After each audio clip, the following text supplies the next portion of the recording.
Eu me formei em 1975 pelo UFMG em engenharia metalúrgica.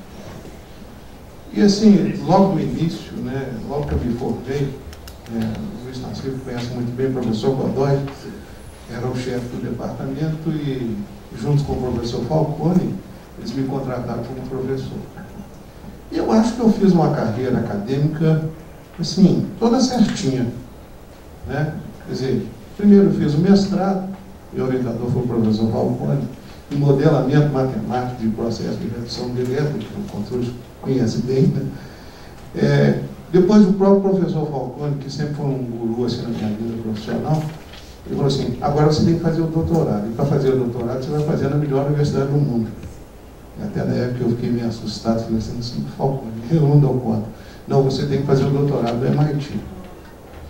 Então eu fui fazer meu doutorado no MIT, voltei, continuei minha vida acadêmica, né? Sempre abordando o lado técnico, vamos dizer, na siderurgia. Então, assim, seguir a receita do bolo perfeitamente, né? Da melhor maneira que eu podia fazer. Chegou um determinado momento, eu falei assim, o problema que a gente encontra na siderurgia, e o nosso departamento tem exatamente essa característica, a gente tem uma interação muito forte com a indústria, né? Então eu participei muito de programas com a indústria, e nós percebemos que o problema não é nem sempre, às vezes, é um problema técnico. Mas a formação que a gente recebe é sempre uma formação técnica. E a partir desse momento eu comecei a ver alguma coisa tem que mudar. Eu não posso hoje ensinar um aluno aquilo que eu aprendi na minha época, lá de 1970 e poucos. Então nós temos que mudar. E essa convivência que nós temos com a indústria, né, foi muito instrutiva para mim. Então o que eu vou falar aqui é exatamente qual que é o grande problema hoje quando a gente transmite o conhecimento para os nossos alunos, o que resulta disso? Então o que eu chamei aqui, eu chamei capacitando os engenheiros para transformar conhecimento em resultado. Porque se a gente vai em qualquer empresa, né, existe hoje com a informática um sistema de coleta de dados enorme. Tudo é coletado, né? A cada 1 segundo você mede a temperatura do forno e está registrado, está armazenando no computador. Você tem que pegar esses dados, né, no primeiro passo, transformar isso em informações, que também é feito hoje com grande facilidade pela informática. Dessas informações é que você vai extrair o conhecimento.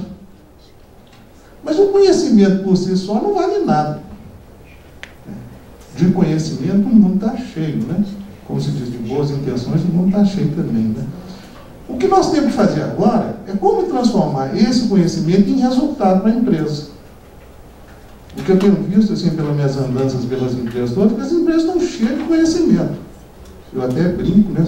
Vocês vão trazer mais consultor aqui para trazer mais conhecimento? Com tanto conhecimento aqui dentro, vocês ainda não conseguiram transformar isso em resultado?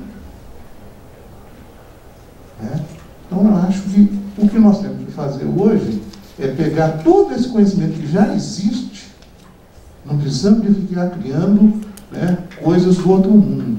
Tem um potencial enorme de conhecimento que ainda não virou resultado para a empresa. Então é o que eu vou falar hoje aqui nessa apresentação. Esse gráfico aqui mostra um determinado produto siderúrgico, chamado bobinas e laminados a quente, né, o preço e o custo de fabricação. Se a gente for observar, nesse momento aqui o preço era extremamente bom, né? O custo estava bem abaixo, né? Tinha uma margem boa. De repente o preço começa a cair. E se a gente observar, não aconteceu nada com o custo. Ok? A gente vai um pouquinho mais para frente, o preço cai mais um pouquinho. O custo continua do mesmo jeito, parece que não está acontecendo nada. Agora, é óbvio, né, que todo mundo dentro dessa universidade sabia que o preço estava caindo, mas o custo não consegue acompanhar. Caiu mais um pouco, o custo continua do mesmo jeito, até que evidentemente virou prejuízo. Né? Quer dizer, os sistemas de gestão que nós temos hoje, eles têm dificuldade de manter a margem de lucro. E olha que o sistema de gestão das usinas siderúrgicas no Brasil hoje talvez seja um dos mais avançados que a gente tem. Houve uma determinada época na minha vida acadêmica que eu tirei uma licença na universidade e fui trabalhar com o professor Falcone. E eu fui encarregado de um projeto de implantar o sistema de gestão da siderurgia no Brasil, que já existia aqui na época na Belgo Mineira, né, e na Gerdau, implantar o mesmo sistema de gestão na Arcelor, em Luxemburgo. Quer dizer, nós estávamos exportando o sistema de gestão.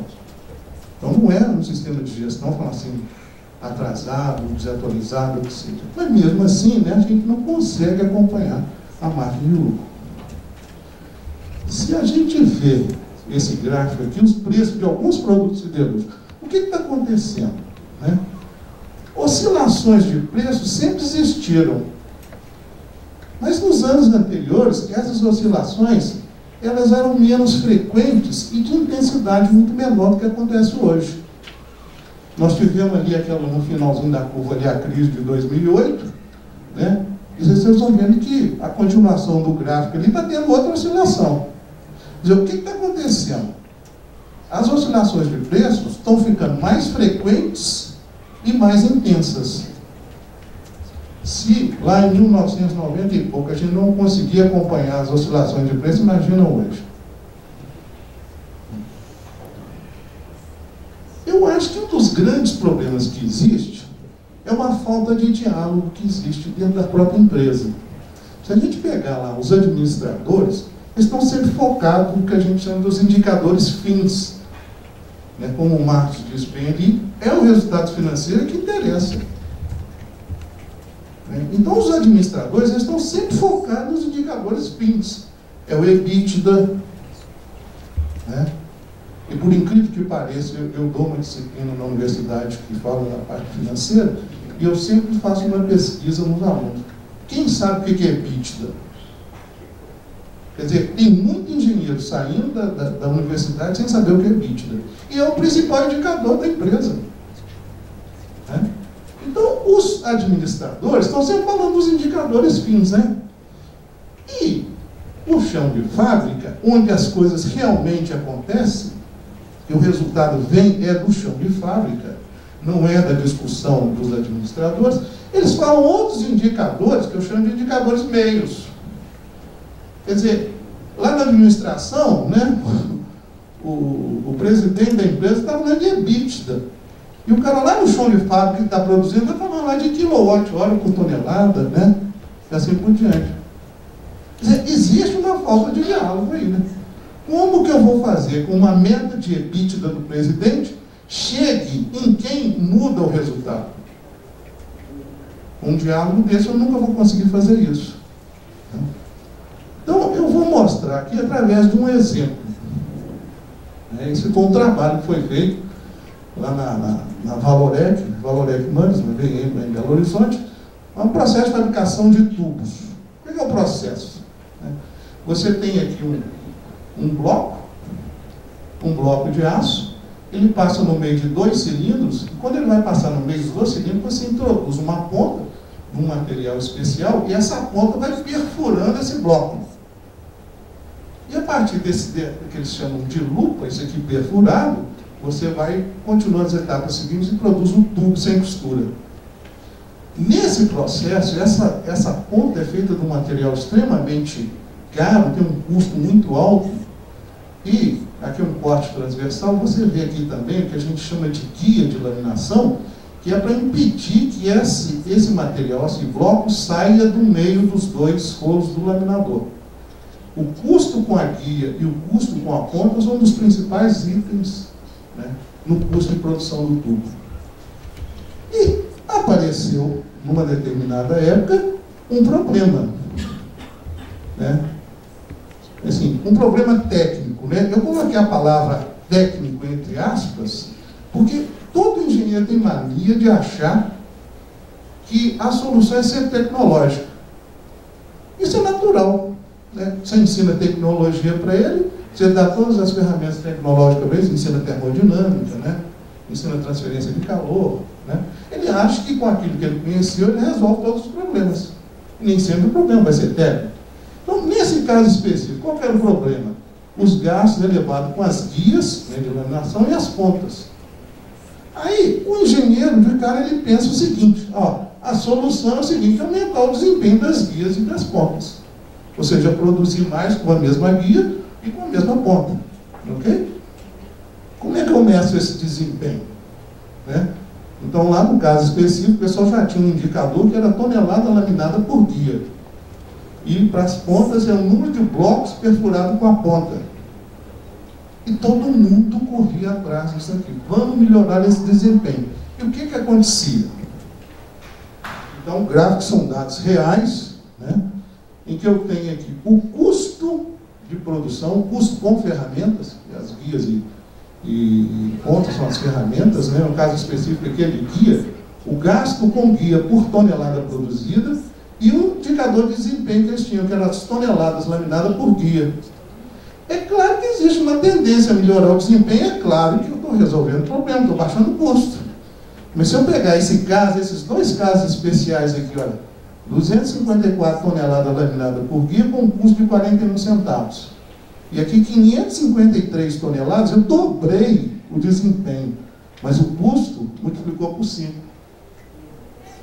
Quer dizer, é uma coisa, né? Se a gente observar o índice de correlação dessa curva aqui, 0,16, é mais ou menos assim, como cada 100 ações corretivas que eu tomo para reduzir o custo, eu acerto 16.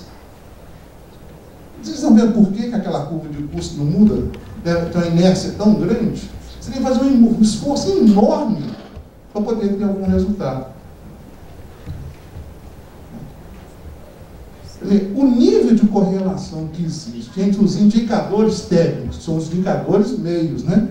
E os indicadores financeiros, ele não é suficiente para garantir a sobrevivência da empresa. Eu tenho que dar 100 tiros para acertar 16. Por isso que aquela curva de custo continua lá naquele patamar que nós vimos lá. Né? Bom, o que a empresa está querendo, nem sempre o melhor desempenho técnico vai estar associado ao melhor desempenho econômico. Eu posso bater recordes de produção e não ganhar dinheiro. Porque o objetivo da empresa não é ter bom desempenho técnico, é ter bom desempenho econômico. É claro, por exemplo, quando o Getúlio Vargas fundou a CSN lá em Volta Redonda, logo depois da Segunda Guerra, né, o objetivo dele não era ganhar dinheiro. Mas hoje, né, as empresas existem para ganhar dinheiro, por isso vamos. Né?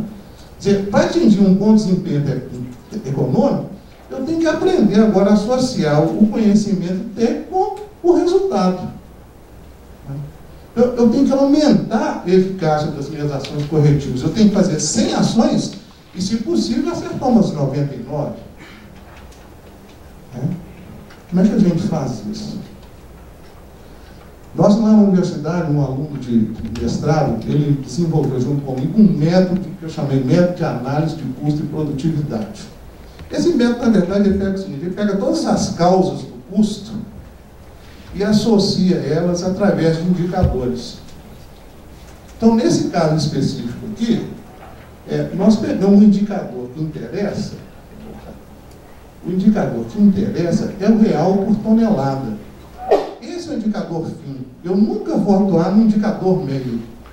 E desdobramos esse indicador numa série de outros indicadores aqui, que, se vocês forem ver, isso aqui é matemática. Olha, eu vou cancelando um com o outro, cancelo aqui aqui e aqui, ó. Então, quer dizer, essa equação é perfeita, a matemática é perfeita. Agora, o que essa equação está me mostrando? Ela está me mostrando que o custo com as guias depende do preço da guia que eu compro. Quer dizer, se o pessoal faz um esforço enorme para melhorar o desempenho da guia, e o camarada lá de compras compra uma guia mais cara, acabou. Anulou o efeito dele. Depende do estoque. Agora, você imagina a pessoa responsável pelo estoque das ferramentas, né? Se o laminador para porque não tem uma guia ou porque não tem uma ponta, ele vai ser, né, trucidado. Então, o que ele faz? Exatamente. A vida útil, né? Na verdade, a gente fala aqui milímetro de desgaste da guia por guia sucatada. O que acontece? No caso dessas guias, ela pode desgastar 7 milímetros. Depois de um desgaste de 7 milímetros, ela começava a marcar o tubo, riscar o tubo. O pessoal, né, tirava a guia, ninguém media, ou se media mal, né? Ninguém sabia medir, não tinha um padrão para medir o desgaste da guia, né? Quando eles viram isso aqui, primeira providência, né?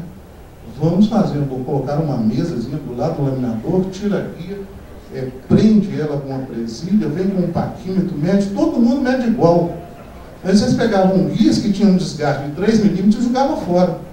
No olho, né? Ah, não, essa aqui não serve mais não, joga fora. Aí vem agora o que é técnico mesmo, o desempenho da guia. Milímetros desgastados por metro laminado. Porque o que desgasta a guia é o atrito do bloco em cima da guia. Aí vem realmente o desempenho técnico. Quer dizer, existem guias até hoje feitos de material cerâmico.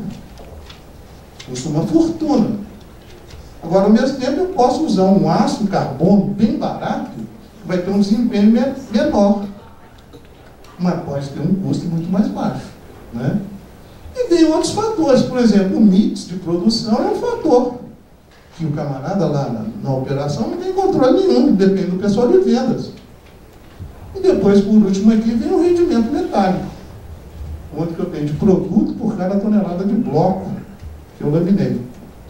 Em suma, o que eu estou fazendo aqui, na verdade, eu estou pegando a linguagem da administração, que é um indicador financeiro, e estou traduzindo em indicadores operacionais, que são os indicadores meio.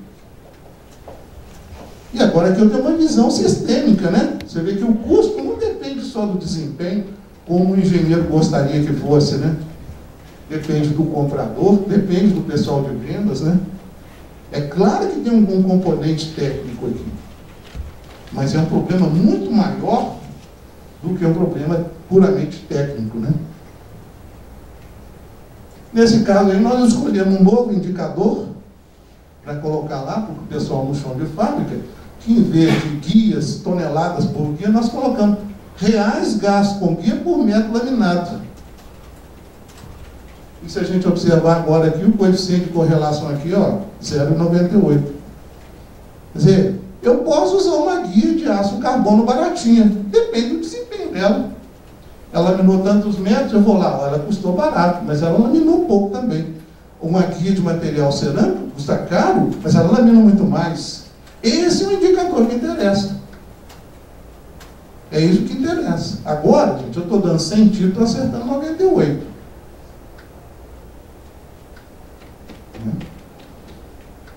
Bom, na verdade a conclusão, o tempo é pouco para a gente entrar em muito detalhe, mas na verdade a conclusão final que a gente tem é a seguinte: não basta eu transferir para os meus alunos o conhecimento técnico. Eu tenho que dar algo mais além disso. Eu tenho que ensinar os meus alunos como é que ele transforma o conhecimento dele em resultado para a empresa. Então, finanças é uma coisa fundamental. Um aluno não pode sair da escola de engenharia sem saber o que é EBITDA. Saber qual é o efeito da taxa de juros, na viabilidade de um projeto. Porque senão ele vai continuar fazendo igual eu fiz quando eu me formei, achar que todos os problemas se resolvem problemas técnicos. Como o Marcos disse também, o relacionamento com as pessoas é fundamental. Mas antes da gente chegar no relacionamento, que é importante, ele não pode de maneira alguma sair da universidade sem ter um conhecimento financeiro. E tem que saber como é que transforma um resultado, como é que ele transforma o conhecimento que ele teve num resultado para a empresa. Aí aquela nossa curvazinha de custo tem chance de cair muito mais rápido. Então é isso que eu queria apresentar rapidamente. Obrigado aí pela atenção.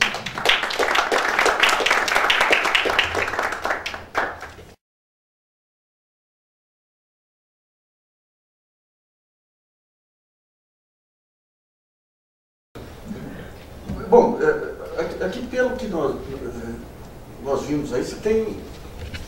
Você perdeu a prestação inicial aqui, mas pelo que se percebe, você tem hoje tecnologias novas disponíveis aí, mas tem paradigmas aí para serem quebrados, que não é só cabeça do engenheiro, mas modelos de negócio também conseguir ganhar esse grau de eficácia aí que não... E daí como é que se resolve? Como que as siderúrgicas hoje estão trabalhando essa questão da inovação? Lá nas câmaras de competitividade dá para perceber, digamos, essa tentativa de mudar os padrões aí de comercialização de produtos. Ele falou muito aqui da questão do minério granular, o líquido e tudo. Dá para perceber nas siderúrgicas brasileiras esse tipo de preocupação, de mudança de paradigma?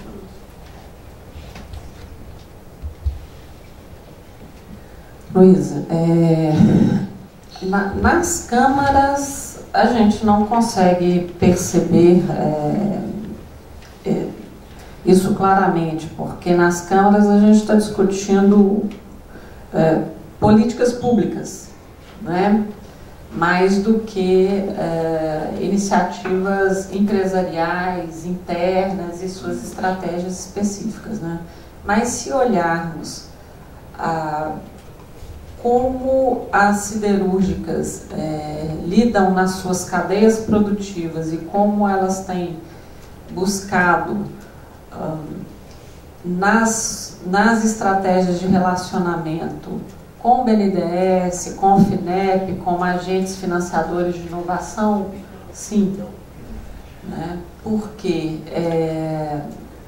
pelos projetos que elas têm apresentado às agências financiadoras, percebe-se claramente a preocupação nítida de buscar, através da inovação, tanto reduzir custos como buscar novos caminhos de mercado através de novos produtos e de novas técnicas.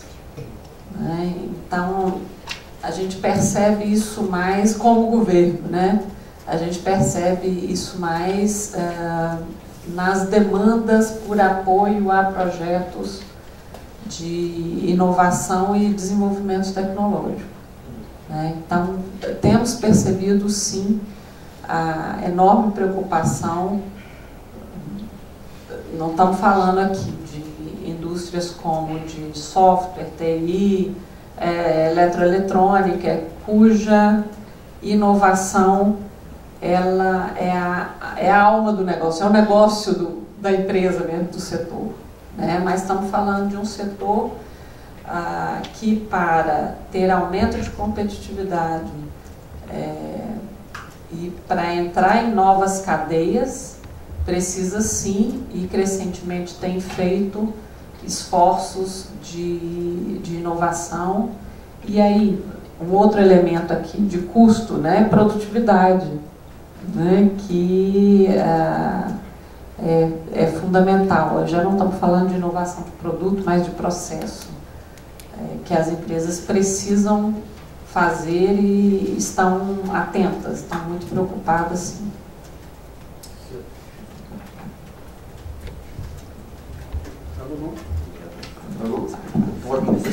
Ô Marcos, eu lembro que tempos atrás a própria Vale tinha um programa de investimento em que ela entraria como sócia de novas siderúrgicas que fossem construídas. Como é que está essa questão da...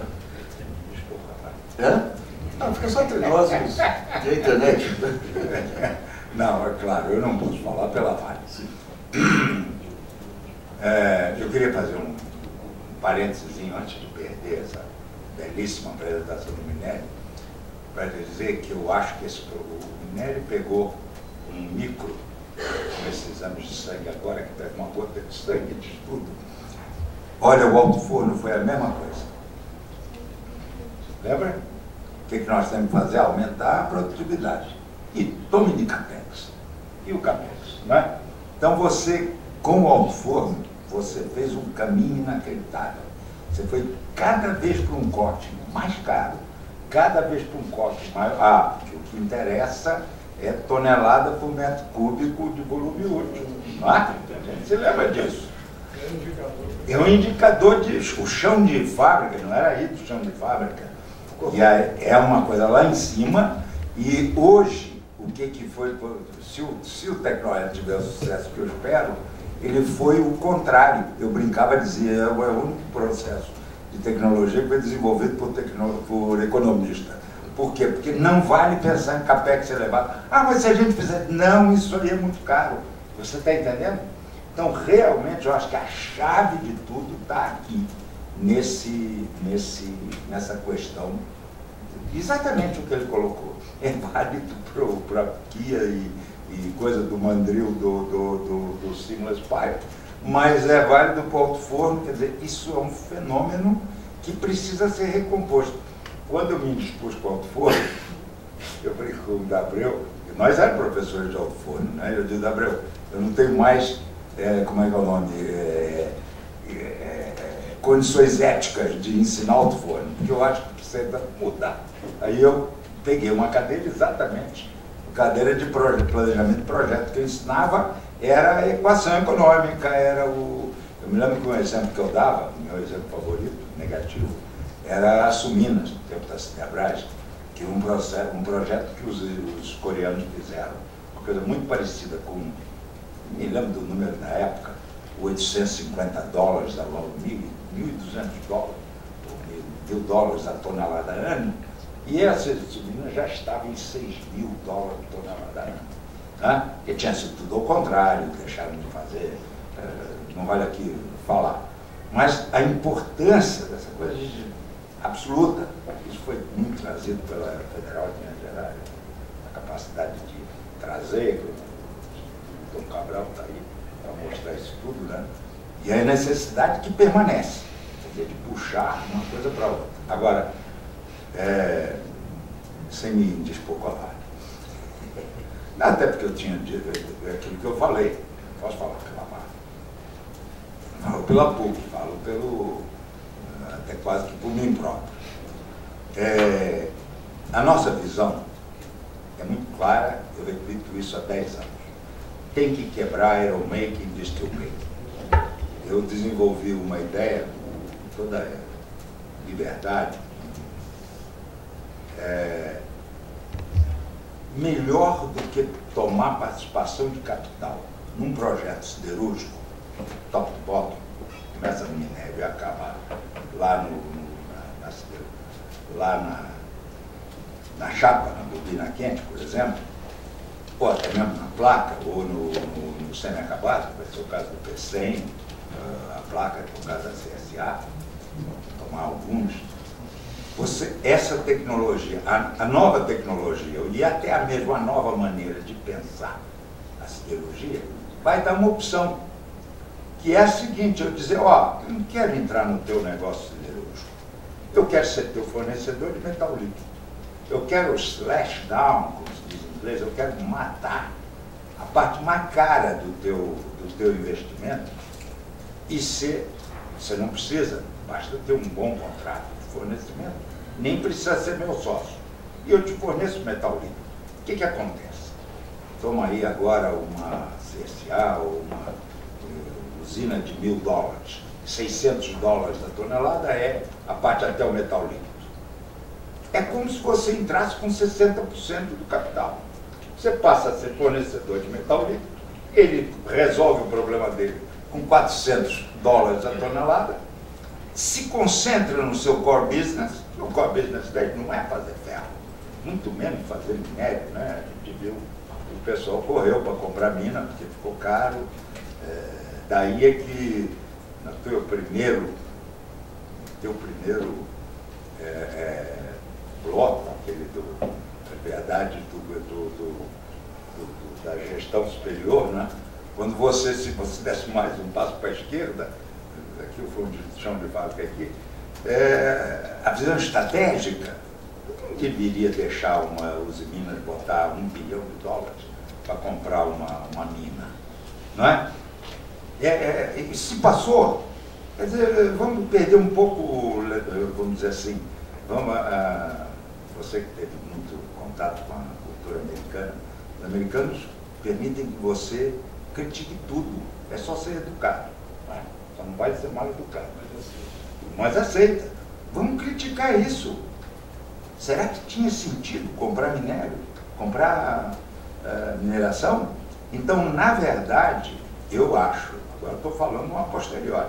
Quando a Vale tomou as decisões de entrar na CSA, de entrar na PCM, estão tomadas, estão em vigor, ela estava trabalhando com uma realidade tecnológica de 2005, 2004, 2003. Se nós conseguirmos fazer o breakthrough da Tecnored, aparece uma nova realidade. Eu, por exemplo, né, meu sonho é botar um Tecnored ou na CSA ou no PCM. Por quê? Porque você vai ter um Tecnored junto dos outros fóruns mais modernos do mundo, isso que a Luísa falou. Diga-se tudo da engenharia da siderurgia brasileira, menos que não é atualizada. Nós temos uma siderurgia um bocado atualizada tecnologicamente. Hein? Entra lá, você vê, olha, os nossos índices de coisa, minério, sabe disso, são muito bons, não é? São excelentes. Tanto na aciaria, laminação, tratamento contínuo, estamos fazendo o que queremos, um chapa, estamos muito bem em tudo isso. Agora, dá uma chacoalhada do gênero que o Tecnored pode ser, em que você muda drasticamente o capex de ironmaking e razoavelmente bem, muda o shift, você não precisa mais de carvão metalúrgico, você não precisa mais nem do minério branco. Esse é o ponto da ameaça, né? Que no passado, isso está superado. Mas no passado o pessoal da Vale dizia, se tem alguma coisa a fazer com o Tecnored, comprar para fechar. Isso eu cheguei a ouvir uns 10 anos antes. Por quê? Porque nós fazemos minério bom. Mentira, cada dia mais o minério vai ficando menos, a marcha para o Itabirito, você sabe disso. Nós começamos, o negócio de ser velho só tem uma vantagem, é que você viu o filme. Eu, quando me formei, eu fiz antes ainda na PUC do Rio, fiz uma visita à Vale. Isso devia ser 57, né? 58. Estava na final dos 50. Sabe qual era a produção da Vale? 4 milhões de toneladas. Sabe de quê? Você sabe disso. LAMP hematítico, porque era para carga em aciaria. Não tinha tonnage de oxigênio, não é? As usinas de produção de oxigênio. E como é que era? Era embarcado lá em Vitória. A Vale pulou para minério de alto forno nos anos 70, quando os ingleses e os franceses resolveram, e os japoneses que estavam crescendo, disseram, não, os japoneses nem minério não tinham. E os ingleses e os franceses resolveram fechar as minas próprias e embarcar na importação de minério. Você lembra disso? Então, na verdade, as mudanças de paradigma vão ocorrendo e foram ocorrendo meio rapidamente. Quer dizer, hoje, a ameaça de que a coisa tem que ser de dois lados. Baixa o capex, como? Processo simples. Segundo, baixa o OPEX, como? Matéria-prima mais barata que tenha. E hoje, vamos cair a ficha, uma vez por todas. O planeta não aguenta mais. Eu vivi, você também, com a história, era uma frase que se dizia, o dia que os chineses resolverem ter o mesmo padrão dos americanos, não tem energia, não tem minério, lembram disso? Já aconteceu. Como é que vai ser agora? Então, não tem jeito, você vai, olha, o minério botou ali aquela curva, né? Aquela tua curva de custo, eu tenho uma apresentação que eu fiz no ILAFA, mostrando até uma coisa meio contraditória, que foi o crescimento do preço do minério que jogou a competitividade para cima. Se você olhar, você repara que você sobe aquela curva ali para 2003, 2004, né? A chapa foi para 800 mil dólares, vivia 400, rabiscando ali, 450, 500, aquela margenzinha. O Ken Iveson, da Nucor, tinha uma coisa que é muito na mesma linha, ele dizia, Nucor é a maior mini-mill americana, e baseada em sucata. Nós só ganhamos dinheiro quando a sucata é cara. Ora, você olha o custo, mais barata a sucata, devia ser, não. Ele dizia, enquanto a sucata é barata, nós não conseguimos ganhar dinheiro. Parece um paradoxo. É um pouco isso que a Heloísa falou. Heloísa, eu acho que fazer política pública é realmente o prêmio Nobel do compromisso. Né? Você está o tempo todo dividida. Né? a longo prazo, eu acho ótimo essa coisa da redução do custo de energia.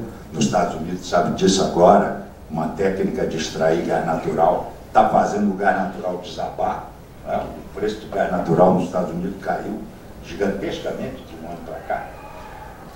Eu não tenho dúvida, a curto prazo isso é uma coisa importantíssima. Mas cá para nós, energia tem que ser cara. Por quê? Porque você, se não for cara, não se preocupa em economizar. Eu vejo isso não é tanto da cultura americana, também, mas da cultura do Japão. Se você conversa com o pessoal da Nippon Steel, da Kawasaki, cada ganhozinho possível dentro de um pozinho, eles vão atrás. Então, mas hoje aqui a gente tem um espremedor de custo aí que é competição estrangeira. Então, mas então, o pessoal não vai abusar da energia barata, pode ser. Não, eu tenho dúvida, não tenho dúvida. Eu acho que isso aí apenas é que quando você vai numa escala de planeta, não tem mais, acabou. Minério bom, eu brinco com o pessoal da Vale, que eu digo, o minério do futuro é a argila, que tem 14% de ferro, né? E é vermelha por causa disso. Bom, do Mesabi, que até hoje alimenta grande parte da economia americana, nem vermelho é aquele minério, é cinza, né? Quer dizer, tem 25% de ferro. Então, isso eu acho que não tem saída. E você só consegue fazer isso por tecnologia, mas tem que ser uma tecnologia muito. Agora é aquilo que diz o Minelli, você tem que estar com os indicadores fim e o desenvolvimento dessa ferramenta tecnológica tem que ser focada economicamente. Muito bem. Eu queria fazer uma pergunta para o Renato.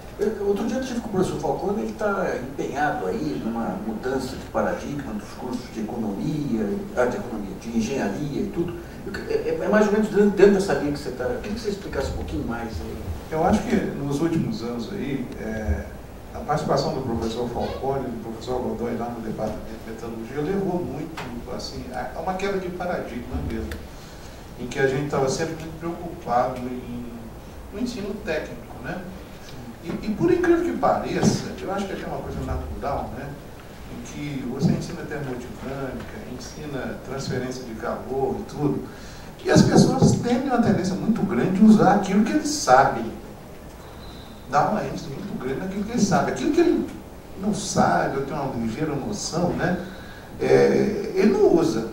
Né? Então nós já tivemos casos, por exemplo, de dissertações de mestrado. Nós temos muito aluno de empresa que vai lá para fazer um mestrado, né? E que desenvolve uma dissertação. Vou citar um caso específico aqui, em que um aluno conseguiu desenvolver um processo para limpeza do aço, né? O aço final ser muito mais limpo, mas assim, sensacional. Quer dizer, ele usou com perfeição todo o conhecimento técnico que ele tinha. Resultado excepcional. E ele trabalhava numa empresa e quando eles foram nos clientes oferecer um novo tipo de aço, isso o pessoal da empresa me contou essa reunião. Eles simplesmente perguntaram, mas isso vai custar mais caro? Ah não, claro que custa, porque o processo agora é mais caro, então, mas o aço é muito melhor. Assim, eu sinto muito, mas eu não preciso disso, eu vou continuar querendo aço como ele era antes, pelo preço de antes. Se você quiser vender esse aço pelo mesmo preço, ótimo, mas eu não vou pagar mais por isso. Então, assim, que o professor Falcone sempre insistiu muito isso, né? Eu falo que o Falcone foi meu guru profissional, né? Ele sempre falava isso, você tem sempre que vir do fim para o meio. Quer dizer, o aluno devia ter ido no cliente e perguntar, te interessa um aço mais limpo, mas por um preço mais alto? Se interessa, aí você usa as ferramentas. Né? E não o contrário. Ele foi do meio para o fim. Quando estava tudo pronto, ele perguntou se interessava. Né? Então, eu acho que é muito isso que o professor Falcone insiste. É uma grande missão dele. Quer dizer, nós temos que realmente vir do fim para o meio. Em qualquer organização, né, eu não vou falar de uma empresa que tem foco no resultado financeiro, mas se você pegar uma organização dessas, uma ONG, que se propõe a tirar, vamos dizer, meninos da rua, o indicador fim dela é o número de crianças que ela tirou da rua.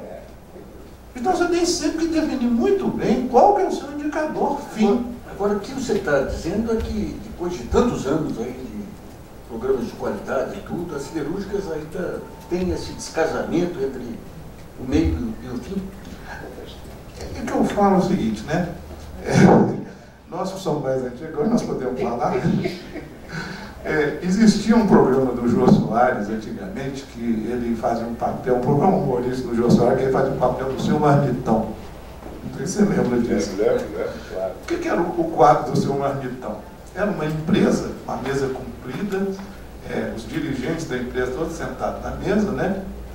E aí eles decidiam o que tinha que fazer. Eu me lembro perfeitamente de um quadro desse, que eles chegaram a uma coisa seguinte: nós, para resolver o problema, nós temos que pegar o leão, capar o leão. Essa tarefa é quase que impossível de fazer. Aí ele vai, o presidente da mesa grita lá: ô, seu Marmitão! Aí já ia o Jô Soares lá com a vassourinha, ele era o faxineiro da mesa, né? Com a vassourinha lá, e falava assim: vai sobrar para mim. Então, para mim, o que acontece muito hoje nas indústrias é uma coisa parecida com isso. Quer dizer, os engenheiros, a diretoria toda senta numa mesa e fala assim: nós temos que fazer isso, temos que fazer aquilo, não sei o que, na hora de fazer, chama o seu Marmitão para fazer, mas não explica para ele por quê, nem por que não. Quer dizer, quem muda o resultado da empresa não são os engenheiros, não são os diretores, não. Quem muda é o cara que está lá no chão de fábrica fazendo aquela tarefa todo dia. Ele que muda. Então, nós temos que fazer com que o indicador do presidente chegue lá para o cara do chão de fábrica, que ele entenda perfeitamente por que tem que capar o leão. Aquele desdobramento que a gente fez foi nada mais do que isso. Pegando um indicador lá da diretoria do presidente e colocando numa forma que o camarada no chão de fábrica entenda. Eu tive uma experiência interessante na minha vida, num trabalho que eu estava fazendo, numa aciaria que queria reduzir o consumo de energia elétrica. Então, né, chamei o pessoal, chamei os chão de fábrica, os engenheiros, falei assim: gente, vamos fazer um brainstorm aqui para a gente descobrir como é que a gente diminui o consumo de energia elétrica no forno. Saiu mais de umas 50 ou 60 ideias, né? Assim, não dá certo. Aí chamei só os engenheiros, né? Vamos fazer um brainstorm só com os engenheiros. Tira o pessoal do forno de fábrica fora. Aí na hora que fez o brainstorm, um dos engenheiros falou assim: olha, acontece com muita frequência que no processo de fusão, você pega a sucata, coloca dentro de um forno com energia elétrica e você funde a sucata. Acontece que no final, quando o aço está pronto para ser tirado do forno, ainda tem um pedaço, um bloco de sucata sem fundir lá dentro. E aí a gente tem que ficar colocando energia até esse bloco fundir. Aí a gente gasta tempo, energia, só porque tinha um pedaço muito grande de sucata lá dentro que não fundiu. Se a gente eliminar esse pedaço de sucata da carga, com certeza vai diminuir o consumo de energia. É? Então tá bom. Aí chamei a turma do chão de fábrica outra vez. Só que eu não perguntei para eles como é que ia diminuir o consumo de energia elétrica, não. Perguntei para eles o seguinte: como é que a gente evita de carregar um bloco de sucata muito grande dentro do forno? Você vê, a diferença da pergunta é fundamental. Isso é fundamental. Quando eu falei isso com eles, é 1000 ideias, assim, de uma questão de um dia para o outro, 2 dias, o consumo de energia elétrica despencou. Então, o que nós temos que fazer é levar a linguagem do administrador, né, do CEO da empresa, para o cara do chão de fábrica. Isso é um desafio cultural, hein? Cultural, é aqui que nós estamos falando. Né? Nós temos, é um paradigma. Isso é paradigma mesmo. O caso que ele está falando do alto forno aqui, é um exemplo perfeito. O que aconteceu nos últimos anos? Todo mundo adotou a tecnologia do alto forno como sendo a melhor e imbatível. E para aumento de produtividade, foram sofisticando cada vez mais o processo. Era muito bom quando era um minério natural. Agora, você pega um minério que tem 40% de ferro, né? Se você colocar esse minério dentro do alto forno, da maneira que é, vai estar perdido, a produtividade vai ser baixa, começa a gastar dinheiro para melhorar. Eles agora querem aumentar o percentual de ferro na sintetização, né? Quer dizer, é um processo que não aceita aquele material fino e quer desenvolver. Então, começa a se gastar muito, é uma questão de paradigma. E a 2x3 você até se perde, né? Quer dizer, o que é a pelotização? É um puta gasto para sair de pó de minério e chegar em bolinhas de minério. Mas continuou com minério. E por que bolinha de minério? Porque o alto forno só aceita bolinha. Nós estamos, rapidinho virou Bíblia. Nós estamos fazendo comida por Moloch. Moloch, e aí você perde o fio da meada. Eu uma vez falei com o Broch, quando ele ainda era vivo aqui no IPT, que os americanos do MESAB fizeram esse erro. No fundo, não é um erro, é uma questão. Eles, quando conseguiram desenvolver a pelotização, anos 50, se eles tivessem andado um pouco mais, eles tinham inventado o Tecnored. Porque eles disseram, bom, mas agora é pó. Não posso botar no alto forno. Então, como é que eu faço para do pó chegar no metal? E não, aqui o negócio ali é construir um aglomerado. A sintetização não era possível, por causa da finura dos 200 metros. Construir um aglomerado que o alto forno aceite. Né? Já foi um breakthrough. Imagina, a Pelota nos anos 60 conseguiu baixar o porquê. Porque também o coquilete era tão ruim que saía de 600, 700 quilos por 500, 450. Depois vai para 350. Né? Quer dizer, esse ponto existe. Mas aí eu queria voltar na parte aí da questão do CEO. E você que teve visão lá, também nos americanos, a Nucor, que eu vi mais de perto funcionar, o CEO, ele ia toda semana no chão de fábrica. O empregado, o homem do forno, via o kitbus ali com ele, direto. E a tua equação, já a nossa estrutura é uma estrutura diferente, uma estrutura cultural. É muito mais os Lins do Rego, né? É aquelas coisas do fogo morto, né? O dono do engenho nem está aí, não é? Então, na verdade, no fundo, transmitir o que o Guilherme falou, do fim para o meio, depende também de uma mudança cultural. Isso que você fez, que ninguém faz, né? Que é ouvir o chão de fábrica. O esquema de gerenciamento brasileiro é ruim nesse negócio. Mas tem melhorado, essa que é a verdade. Melhorou, mesmo vocês, o Falcone, com toda a mensagem.